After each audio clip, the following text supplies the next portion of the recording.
بسم اللہ الرحمن الرحیم۔ عنوان: لوگ میری عیادت کو کیوں نہیں آئے؟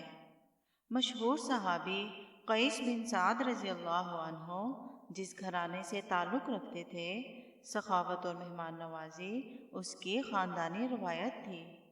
جب آپ کے پردادا زندہ تھے تو ان کا ایک ملازم بلند جگہ کھڑا ہو کر یہ صدا لگاتا تھا: جو شخص موٹے تازے جانور کا گوشت کھانا چاہے وہ آپ کے ڈیرے پر آ جائے۔ پھر جب آپ کے پردادا فوت ہو گئے تو ان کے فرزند عبادہ بھی ایسا ہی اعلان کرواتے تھے۔ جب عبادہ فوت ہو گئے تو ان کے بیٹے سعد بھی ایسا ہی کرتے تھے۔ ان کی وفات کے بعد ان کے صاحبزادے قیس بن سعد رضی اللہ عنہ نے بھی اپنے آبا کی طرح یہ روایت برقرار رکھی۔ قیس بن سعد رضی اللہ عنہ ان لوگوں میں سے تھے جو سب سے بڑھ کر سخی تھے۔ قیس بن سعد رضی اللہ عنہ ایک مرتبہ بیمار ہوئے تو ان کے رشتہ داروں اور دوستوں میں سے بہت کم لوگ ان کی عیادت کے لیے آئے۔ انہوں نے اہلیہ سے پوچھا: لوگ میری تیمارداری کے لیے کیوں نہیں آئے؟ اہلیہ محترمہ نے جواب دیا: لوگوں نے آپ کا جو قرض دینا ہے اس کی وجہ سے وہ شرمندہ ہیں کہ آپ کا سامنا کیسے کریں۔ یہ سن کر قیس رضی اللہ عنہ کہنے لگے: اللہ ایسے مال کو خوار کرے جس کی وجہ سے میرے عزیز میری زیارت ہی نہ کر سکیں۔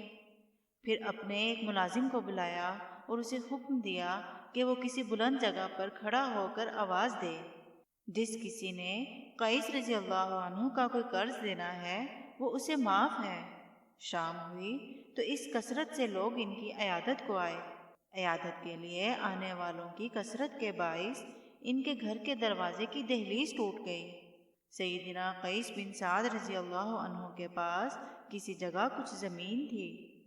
انہوں نے اس کو 90,000 درہم میں فروخت کیا تو لوگوں میں اعلان کروا دیا: جسے قرض کی ضرورت ہو وہ ہمارے پاس آئے۔ لوگوں نے جب اعلان سنا تو بھاگتے ہوئے آئے اور قرض مانگنے لگے۔ اب وہ لوگوں کو قرضہ دیتے جا رہے ہیں۔ 40,000 درہم لوگوں کو قرضہ دے دیا، باقی 50,000 درہم رہ گیا۔ جب دیکھا کہ قرضہ مانگنے والوں میں کتنے ہی لوگ مفلس ہیں، وہ تو قرض واپس کرنے کی استطاعت ہی نہیں رکھتے۔ اس صورتحال میں باقی تمام رقم لوگوں میں صدقہ کے طور پر تقسیم کر دی۔ سیدنا قیس بن سعد رضی اللہ عنہ اللہ تعالیٰ سے بڑی عمدہ اور شاندار دعا کیا کرتے تھے: اے اللہ، مجھے بہت سا مال اور بڑے بڑے اچھے کاموں کی توفیق عطا فرما۔ تو جانتا ہے کہ بڑے بڑے کام مال کے بغیر مکمل نہیں ہوتے۔ قیس بن سعد رضی اللہ عنہ کا گھر غریبوں اور ناداروں کے لیے ہر وقت کھلا رہتا تھا۔ ایک بار ایسا ہوا کہ ایک غریب خاتون ان کے پاس اپنے فقر و فاقہ کی شکایت لے کر آئی۔